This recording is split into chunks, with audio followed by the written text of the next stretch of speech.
Somewhere in your life, right now, there's probably someone who charms you effortlessly. Someone who always seems to come out ahead, no matter the situation.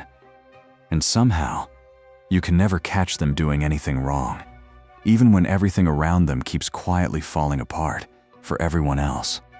In the early 2000s, two psychologists, Delroy Paulus and Kevin Williams, gave a name to a cluster of 3 personality traits that kept showing up together in the same individuals across study after study. They called it the Dark Triad: Narcissism, psychopathy, and Machiavellianism. 3 distinct traits, each with its own signature, but frequently found overlapping in the same person, reinforcing each other, making that person considerably harder to spot and considerably more effective at getting what they want at other people's expense. What made this research genuinely important, rather than just academically interesting, was the discovery that these traits exist on a spectrum in the general population, not as a rare clinical diagnosis confined to a small handful of extreme cases. Most people carry a trace of all 3 traits to some small degree. The danger isn't the presence of the trait itself, but the degree to which it dominates someone's behavior and how effectively it's disguised behind an otherwise ordinary, even likable, exterior. Today, we're breaking down each of these 3 traits. We'll look at what defines them, how they appear in everyday situations, and how they can combine into something far more dangerous than any one trait on its own. By the end of this video, you'll know exactly what to watch for, whether it's in a coworker, a partner, or a friend, before you pay the price for missing the warning signs. Let's begin. Narcissism, in clinical terms, isn't just vanity or confidence. At its core, it's a fragile sense of superiority that depends on constant validation from other people. At the same time, it often comes with a limited ability to see others as fully separate individuals with needs and feelings of their own. The real test isn't how a narcissist treats strangers on a good day. It's how they react when their self-image is challenged. Most confident people can accept fair criticism. It may sting at first, but they reflect, learn, and move on. A true narcissist experiences that same criticism as a threat to their identity. The response is often immediate. It may be anger, emotional withdrawal, or a determined effort to discredit the person who spoke up, regardless of whether the criticism was fair. You can see this pattern in the workplace.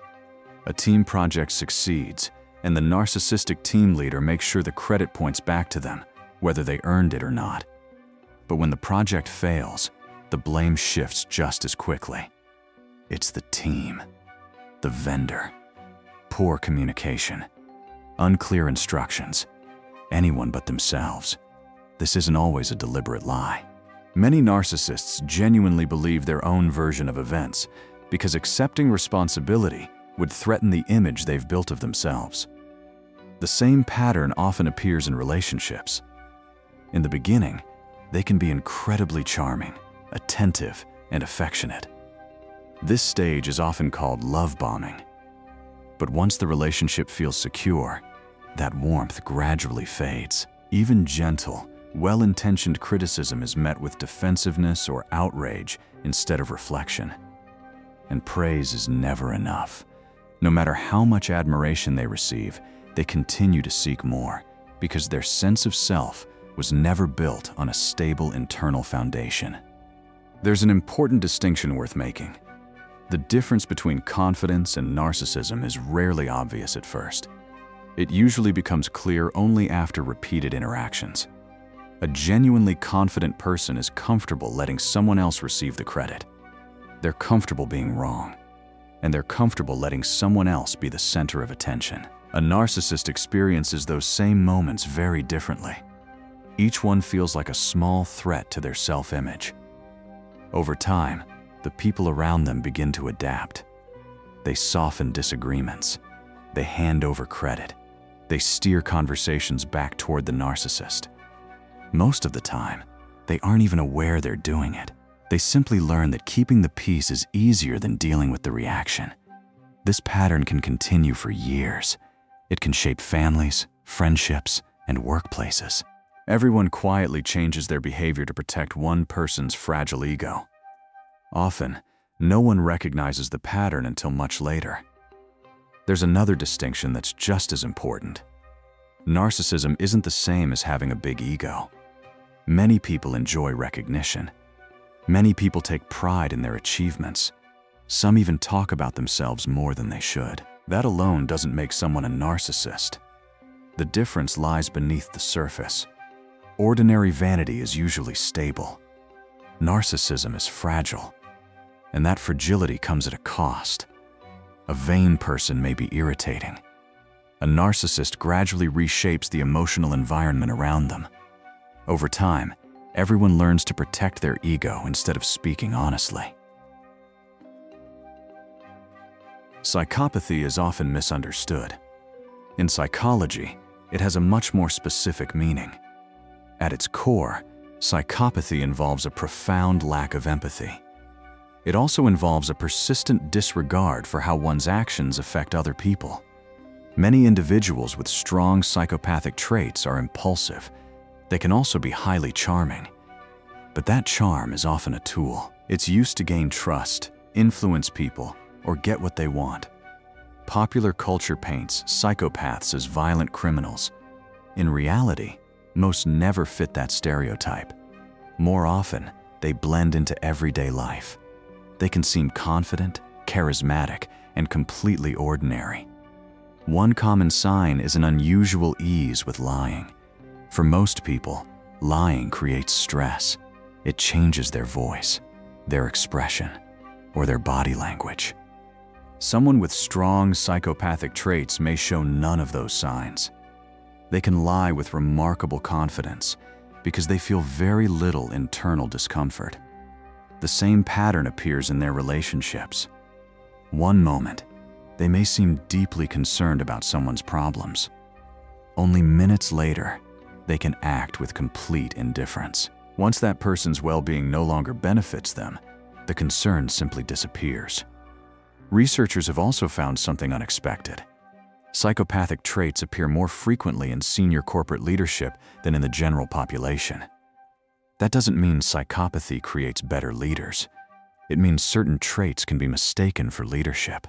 Fearlessness, charm, confidence under pressure, and an apparent lack of guilt when making harsh decisions. At first, those qualities can look impressive. The consequences usually appear later. They're found in exhausted teams, damaged relationships, and broken trust. By then, the leader has often moved on. And unlike everyone else, they rarely lose sleep over what they left behind. In personal relationships, these traits can be difficult to recognize. The person may seem unusually calm in situations that would deeply upset most people. A serious argument, someone else's visible pain, or even their own past mistakes.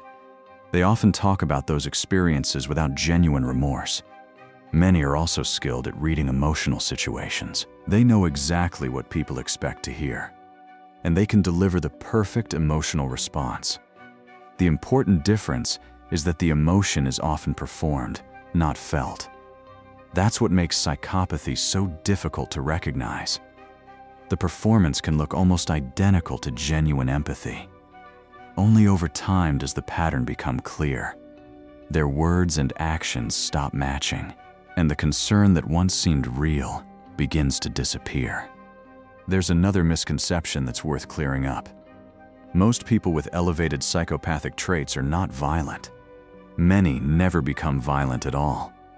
The more important trait is something much less obvious. It's the absence of the internal resistance that most people feel before hurting someone else. Most people experience some form of emotional friction, a racing heart, a knot in the stomach, or guilt that lingers afterward. Those feelings act as a natural brake. They make harmful choices harder to carry out. For someone with strong psychopathic traits, that brake is often much weaker, or it may be almost absent. As a result, lying, manipulating, or abandoning someone can feel like an ordinary decision. there's very little inner conflict to overcome. That's one reason their deception can be so convincing. They aren't hiding visible signs of guilt. In many cases, there was very little guilt to hide in the first place. Machiavellianism is the third trait in the Dark Triad. The name comes from the same historical figure we've discussed in previous videos. At its core, Machiavellianism is a strategic way of viewing other people. People become tools, relationships become opportunities, and every interaction is measured by one question: how can this be used to achieve my goals? People with strong Machiavellian traits are often willing to manipulate, deceive, and plan several steps ahead. Traditional ideas of right and wrong matter far less than the final outcome. This is what separates Machiavellianism from ordinary ambition. Ambitious people work hard to reach their goals. Machiavellian individuals are willing to shape other people into part of the strategy. Much of that strategy remains hidden. Unlike a psychopath, they don't necessarily lack empathy. Unlike a narcissist, they don't constantly seek admiration. Instead, they approach relationships as long-term investments. They carefully decide how much warmth to show, how much information to share, and how much loyalty to display.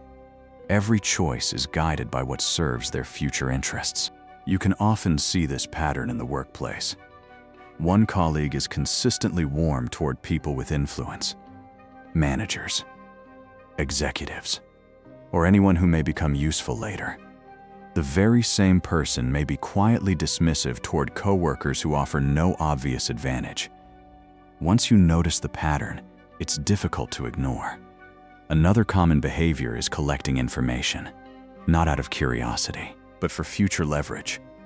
They pay attention to people's fears, their insecurities, their mistakes, and their personal conflicts. That information isn't forgotten. It's stored away. Then, when the timing is right, it can be used to gain influence, secure an advantage, or quietly control the situation. In personal relationships, Machiavellianism often reveals itself in subtle ways. The person always seems to be thinking several moves ahead. Conversations rarely unfold by chance. They gently steer them toward outcomes they've already chosen. During disagreements, they may use another person's insecurities with remarkable precision. They also tend to keep an emotional distance. That distance makes them difficult to understand, and even harder to hold accountable. They rarely commit themselves strongly enough to be caught contradicting their own words. This is one reason the pattern is so difficult to recognize. Highly Machiavellian people are often pleasant to be around. They can be helpful, calm, composed, and remarkably persuasive. As long as the relationship serves their interests, very little appears out of place. They rarely see themselves as villains. Instead, they present themselves as practical, rational, and always in control. The warning signs usually become clear only in hindsight. You begin to notice that important conversations almost always worked in their favor. Major decisions somehow benefited them more than anyone else. And when you think back, it's surprisingly difficult to remember a time when they accepted a meaningful personal cost simply to help someone else. There was usually a benefit, a strategy, or a long-term advantage hidden beneath the surface. Each trait in the Dark Triad can be difficult to deal with on its own. But once you recognize the pattern, each one becomes easier to understand. The real danger appears when all three traits exist in the same person. That's because each trait compensates for the weaknesses of the others. Together, they create someone who is far more effective, and often far more dangerous, than any one trait alone. Take narcissism by itself. Over time, the constant need for admiration usually becomes obvious.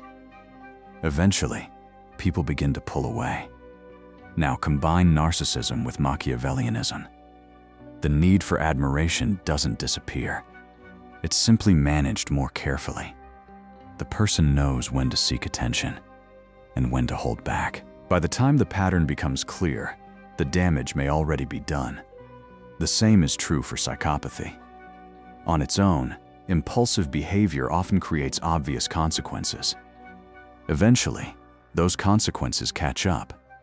But when psychopathy is paired with Machiavellian calculation, the picture changes. The same harmful actions can be carried out, while every step is carefully planned to avoid blame. Responsibility is redirected. Evidence becomes harder to find, and consequences rarely reach the person responsible. Researchers have observed this pattern in workplace studies again and again. Someone joins a team and quickly earns everyone's trust. They appear friendly, helpful, and genuinely interested in the people around them. As time passes, they quietly learn each person's ambitions, fears, and insecurities. Then, when the opportunity appears, that knowledge is used with remarkable precision. Someone else absorbs the cost. They collect the reward, and they show little sign of guilt or hesitation.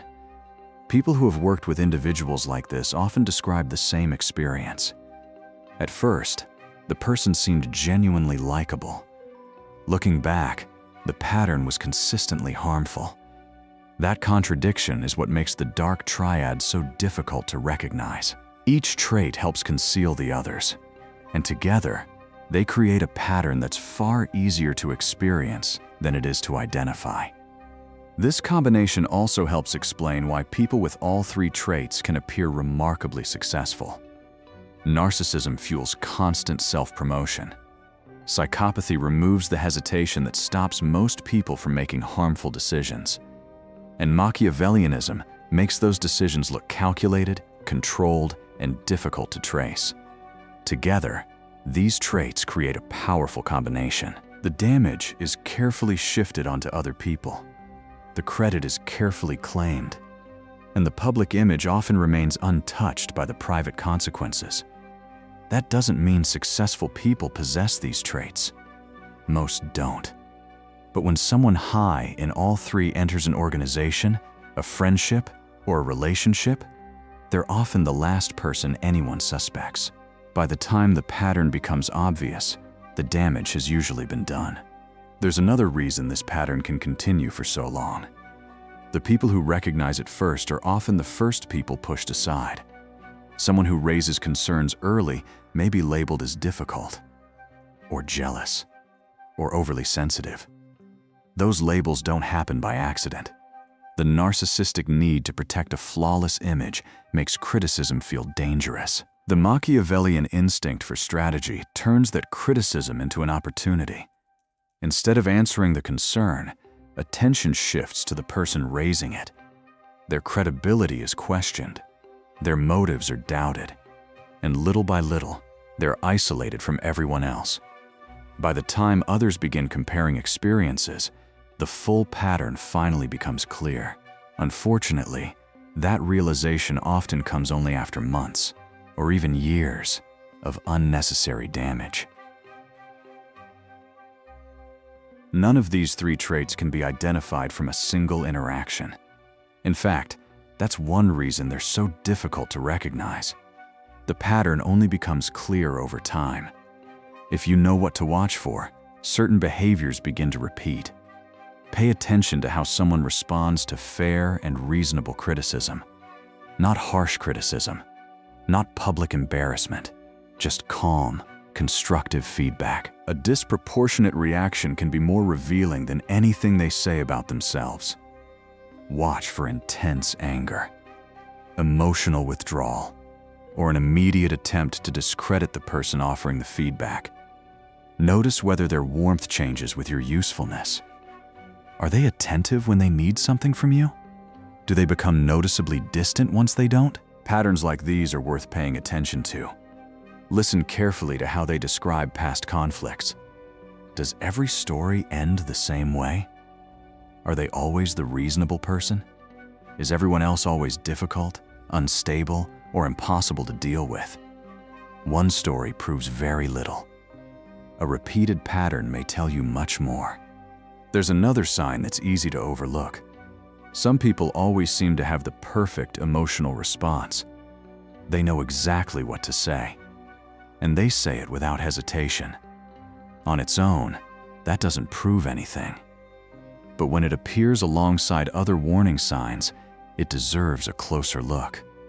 Also pay attention to isolation. It rarely happens all at once. Instead, it develops slowly. Your other friendships become less important. Outside opinions begin to matter less. Gradually, one person becomes your main source of perspective. When that happens, it becomes much harder to judge the relationship objectively. None of this means you should become suspicious of everyone around you. Most people, even difficult ones, do not fit this pattern. The goal isn't paranoia, it's awareness. Understanding these traits won't let you diagnose someone, but it can help you recognize consistent patterns of behavior. And sometimes, recognizing those patterns early is the difference between setting healthy boundaries and understanding what happened only after the damage has already been done. There's one more practical sign that's worth paying attention to. Watch how someone treats people who have nothing to offer them. A server, a junior employee, or anyone with no influence over their future. Character often becomes most visible in these ordinary moments. There's no advantage to impressing someone who can't provide status, power, or opportunity. People with strong Dark Triad traits may show little patience or genuine respect in these interactions. Yet the same person can appear warm, charming, and attentive around someone whose approval benefits them. That contrast doesn't prove anything by itself, but when it appears consistently, it's a pattern worth noticing.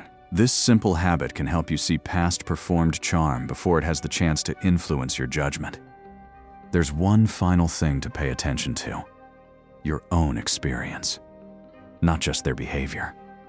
People who become deeply involved with someone high in these traits often describe a gradual change in themselves. They begin to question their own judgment. They feel as though they're always in the wrong. They find themselves constantly explaining or defending perfectly reasonable reactions.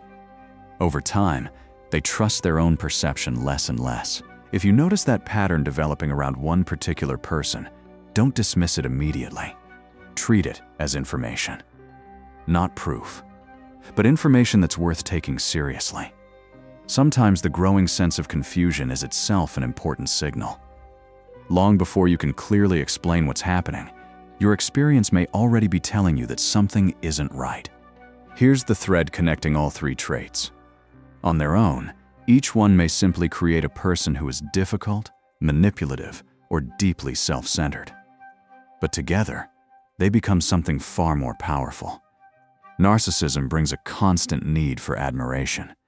Psychopathy removes the empathy that would normally limit harmful behavior. And Machiavellianism adds patience, calculation, and long-term strategy. When those traits overlap, they can create someone who moves through the world with remarkable effectiveness, while leaving behind consequences that rarely seem to lead back to them. Understanding the Dark Triad isn't about attaching clinical labels to every difficult person you meet. Most disagreements, most disappointments, and most everyday conflict have much simpler causes: stress, insecurity, poor communication, or just a bad day. Using words like narcissist or psychopath too quickly can create a false sense of certainty. The real value of this framework isn't diagnosis, it's awareness. It's recognizing a consistent pattern of behavior early enough to protect your time, your trust, and your well-being. Because once that pattern becomes obvious to everyone else, the people closest to it have often been living with the consequences for a long time. If this video helped you put a name to a pattern you've noticed in your own life, then you're exactly where you belong. This channel is about psychology, power, and the ideas that shape human behavior. The ones most people never notice and almost nobody teaches. If you enjoyed this video, subscribe for more. And until next time, keep paying attention to what everyone else overlooks. I'll see you in the next one.